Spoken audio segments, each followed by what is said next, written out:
Bonjour, ici Livia Emen. Donc, je vais parler de Miss Afrique Montréal 2014. Donc, déjà, un gros bravo à tout le staff et aux Miss. On a regardé vos vidéos, on a regardé vos photos, on a entendu vos discours et on a éventuellement regardé la vidéo débriefing MAM 2014 Franco Time. Donc, si jamais vous ne l'avez pas fait, allez regarder la vidéo et revenez poursuivre ma vidéo. Donc, je vais reprendre un petit peu sa vidéo. Il est hilarant. Mais je trouve que ses propos sont un peu durs quand même. C'est un peu... ils sont durs. Donc, pour parler des critères, déjà, donc je vais parler des critères, je vais parler de pourquoi est-ce qu'on pense qu'il y a des bouches-trous et puis aussi du concept de Miss Afrique Montréal. Donc, déjà, pour parler des critères, oui, il y a des critères. 25 ans et plus, tu ne peux pas être une Miss. Tu ne peux pas faire partie des Miss de Miss Afrique Montréal. Quand ils faisaient leur statut ou de recrutement aussi, ils demandaient certaines informations, hein, certaines photos, aussi des lignes de motivation. Il y avait quand même une certaine palette de critères à remplir. Il ne faut pas penser que c'est parce qu'on arrive avec un nombre déterminé aujourd'hui de candidates que c'est forcément ce nombre-là qui a envoyé sa candidature. Si tu penses comme ça, tu as faux sur toute la ligne parce que c'est pas vrai. Il y a toujours plus de candidates qui se présentent, mais ils en retiennent que certaines. Donc oui, il y a des critères. Ensuite, quand il parle de l'édition la plus pourrie de Miss Afrique Montréal, je pense pas que ce soit forcément vrai parce que justement, il y a plus de diversité. Sud-Soudan, Éthiopie, Afrique équatoriale, Guinée équatoriale, il y a beaucoup plus de diversité cette année. Donc, le casting le plus pourri, je ne sais pas s'il fait référence aux candidates qui représentent son pays à lui, mais quand il dit qu'il y en a deux, trois qui sortent du lot et qu'il nomme l'Éthiopienne parce qu'elle est light skin et qu'elle parle anglais et qu'elle a un joli visage, faut arrêter. Est-ce que le light skin, c'est un critère de beauté au jour d'aujourd'hui? On est en 2013. Le light skin, c'était, entre guillemets, un critère de beauté quand il y avait la mentalité esclavagiste. C'est difficile à entendre, c'est trash à dire et c'est choquant, mais il faut qu'on se dise les vraies choses. On est là à poster des vidéos, ceci, cela, on veut entendre des vraies choses. Voilà des vraies choses. Penser que le light skin est un critère de beauté, c'est avoir une pensée rétro, je vais dire ça maintenant, rétro. Et c'est vrai, parce que le light skin n'est pas un critère de beauté, du moins ne devrait même pas l'être. Ensuite, pourquoi est-ce qu'on pense que ce sont des bouches-trous? Parce que les Miss ont peur. Pourquoi est-ce qu'elles ont peur? Je pense que en partie c'est de notre faute, nous, le public. Le public africain est un public difficile. Pourquoi difficile? Déjà, il ne respecte rien du tout. Il ne respecte pas le fait qu'il ait dépensé son argent pour venir au gala. Il ne respecte pas ceux qui sont à côté d'eux, qui sont venus aussi, qui ont payé la même chose ou moins cher pour le gala. Ils ne respectent pas le travail que le staff, que les Miss leur présentent. Et ils ne se respectent pas eux-mêmes. Comment tu peux crier tous les jours que Miss Afrique c'est cher, venir t'asseoir au gala, parler toute la journée et faire du n'importe quoi? Respecte-toi un peu.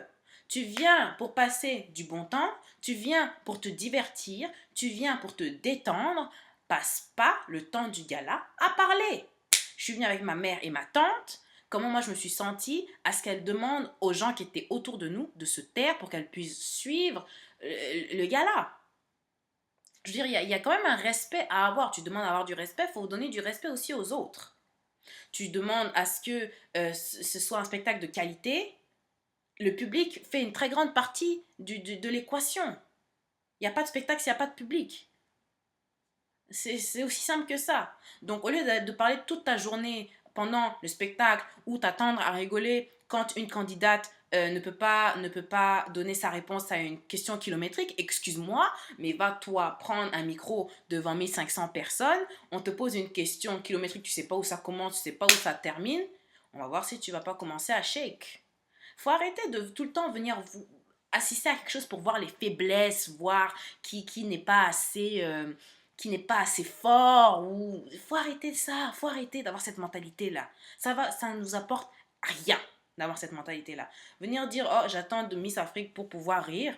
Rigole quand on amène des vrais humoristes de Montréal qui sont reconnus à Montréal, qui sont là pour te faire rire. Pourquoi tu veux attendre de rire sur les faiblesses de quelqu'un? C'est franchement dit comme c'est comme ça que c'est dit et c'est bas.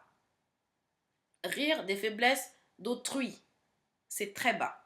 Je ne suis pas là pour juger. Si tu veux rester comme ça, reste comme ça. Mais ne t'attends pas à ce que les choses soient parfaites alors que toi-même tu n'es pas parfait. Tout ça, c'est de la réciprocité. Faut arrêter. Ensuite, le concept de Miss Afrique Montréal, on sait tous comment est la femme africaine. Il y en a, oui, il y a des Africaines qui font des tailles 0, des tailles 2. Malheureusement, ce n'est pas tout le pourcentage de la population. C'est pas comme ça. Donc, comment est-ce que vous voulez qu'on prenne des critères aussi rigides, des concours de Miss traditionnels, pour les appliquer sur des Miss d'Afrique Montréal? Faut arrêter. Une africaine fait très rarement un taille 2. Elle va plus faire peut-être un taille 7 ou 8. On ne demande pas à ce qu'elle fasse un taille 15 non plus. Faut quand même rester dans une certaine marge. Mais on ne peut pas commencer à prendre les critères des autres pour les calquer sur nous-mêmes alors que ça ne correspond pas. Ça ne correspond pas, il faut qu'on s'adapte. Et c'est pour ça que le concept de Miss Afrique Montréal est révolutionnaire par rapport aux autres. C'est parce que c'est un autre concept. C'est un autre concept. On prend des filles normales, des filles comme tout le monde, qui sont prêtes à mettre leur peur de côté, qui sont prêtes à vouloir grandir au détriment des moqueries des autres, qui ne sont pas du tout fondées d'ailleurs, parce que toutes ces personnes-là qui rigolent. D'ailleurs, je ne sais pas pourquoi la majorité c'est des mecs, mais en tout cas, la majorité des gens qui rigolent, si on les mettait là-bas aussi, je pense que ça donnerait un vrai spectacle pour pour être honnête. Donc, et ironique. Il faut arrêter. C'est des filles normales. C'est ça le concept de Miss Afrique Montréal. C'est pas, on s'attend pas à avoir des Naomi Campbell ou des Beyoncé. On s'attend pas à ça. Et si jamais vous vous attendez à ça, ben vous serez tout le temps déçus parce que Miss Afrique Montréal, c'est pas ça. C'est des filles normales qui vont faire l'aventure et qui veulent nous faire justement découvrir leur pays et leur culture. Tout simplement. Donc, ce qu'il faut retenir en fait de ma vidéo aujourd'hui, c'est que oui, il y a des critères pour les Miss et que c'est pas, on ne prend pas au hasard ou des trucs comme ça. Il faut aussi comprendre que si des Miss des fois hésitent à se présenter, c'est à cause du public, à cause de nous, parce qu'on n'est pas assez, je dirais pas indulgent, mais on vient pas avec le bon mindset. Le public ne vient pas du tout avec le bon mindset. Ça commence à changer petit à petit, mais une grande majorité ne vient toujours pas avec le bon mindset et c'est ça qu'il faut changer. Et le concept de Miss Afrique, donc révolutionnaire, ne s'attardant pas sur le tour de taille ou le tour de poitrine, mais s'attardant plus sur ce que nous, public, pouvons tirer donc des pays qui sont représentés. Dernière chose, si vous n'êtes pas content des candidats de vos pays, là, moi, je parle à Franco parce qu'il dit que les Camerounais sont une insulte. Est-ce que vous vous rendez compte du poids de ces mots-là, que c'est carrément une insulte? Comment est-ce que ces filles-là vont se sentir en écoutant ça? Non, il faut arrêter de dire des mots pour les dire sans penser à l'impact que ça peut avoir. Si tu n'es pas content des Miss qui sont représentées, agis. Pourquoi tu vas attendre que le comité de Miss Afrique Montréal fasse tout? Entre Africains, on doit céder. Miss Afrique, le comité de Miss Afrique Montréal n'est pas fait de gens de partout d'Afrique. C'est seulement certains pays qui sont représentés dans le comité et ils ne peuvent pas tout faire. Ce sont des gens qui ont un travail, ce sont des gens qui sont aussi aux études. S'ils pouvaient faire Miss Afrique toute leur journée, c'est ce qu'ils feraient, mais ils ne peuvent pas parce qu'ils ont d'autres obligations. Donc si toi, tu n'es pas content des candidates qui sont là, arrange-toi avec ta communauté, formez un comité, élisez des Miss et présentez votre palette au comité de Miss Afrique Montréal. Ça va faciliter déjà le travail de Miss Afrique Montréal. Vous, ça va vous impliquer beaucoup plus dans Miss Afrique Montréal. Vous serez moins déçus, vous serez fiers de vos Miss. Tout est à gagner. Mais non, vous voulez vous attendre à ce que comité de Miss Afrique Montréal fasse tout pour vous. Non! Vous voulez qu'on aille où en faisant ça, en étant individualiste? Il faut qu'on cède. Il faut qu'on cède. Et c'est ça que Miss Afrique aussi veut montrer, que c'est pas un concours de Miss où on va savoir c'est quoi les gossips ou tout ça. Non.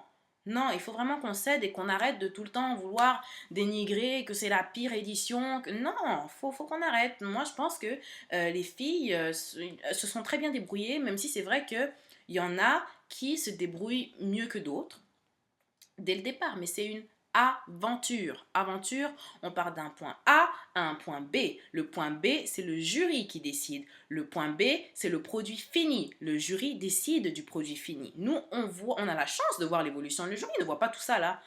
On a la chance de voir le point A au point B. Donc, au lieu de vouloir s'attendre aux failles et tout ça, je pense qu'on devrait plus regarder l'évolution et les encourager.